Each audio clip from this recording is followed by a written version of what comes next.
Now, we all know for a fact that if you have constipation, you just need to add more fiber. Okay. I mean, it's the general consensus of the medical community that a lack of fiber is really what's behind constipation. Well, today let's just talk about what the number one mistake is with constipation and then some additional things that you need to know if you have constipation. Let's just take a look at constipation for a second. It's a traffic jam in your gut, right? It's congestion. You have too much stool. Now, fiber increases bulk, okay? It increases stool. It increases volume. So just by looking at that, why would you ever want to increase more volume or mass or bulk into a tube or plumbing that's already congested?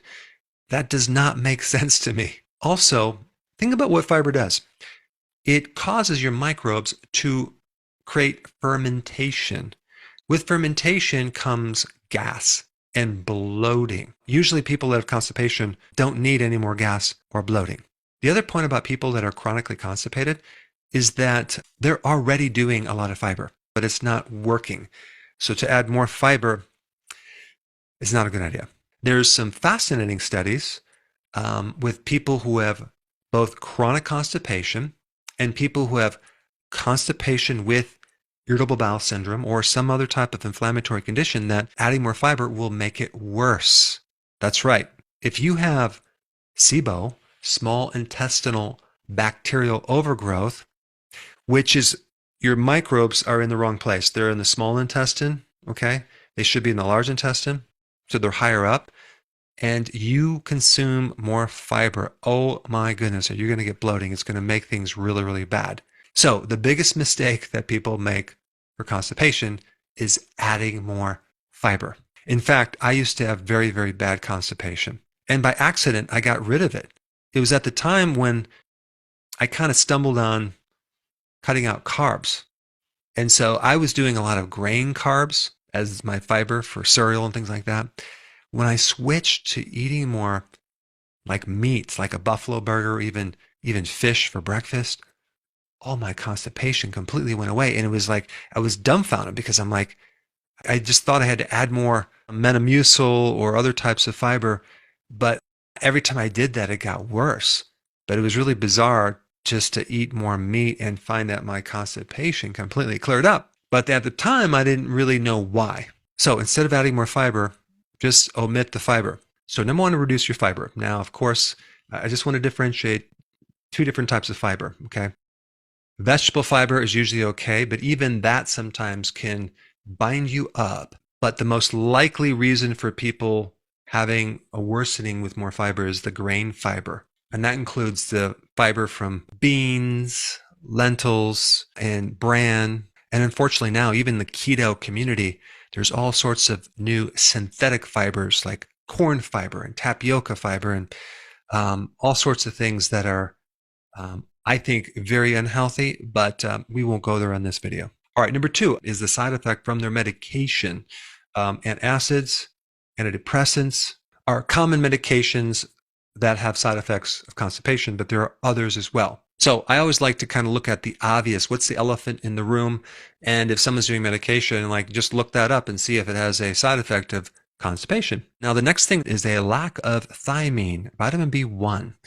B1 is intimately involved in the what's called the peristalsis, or the pumping action of the colon, because it helps build up what's called a neurotransmitter called acetylcholine. And so the reason why people are deficient in B1 is that they consume too many carbs and sugars, but B1 can sometimes easily correct constipation. Plus, it supports the vagus nerve, which is part of the autonomic nervous system, which actually can really help if someone has like too much stress too, and everything is locked up because they're more in this flight or fight mode. So that would be another reason, stress. Okay, stress is a part of that as well. Now, the next one is a lack of bile. If you're lacking bile, typically you will have constipation. Bile tends to lubricate the colon.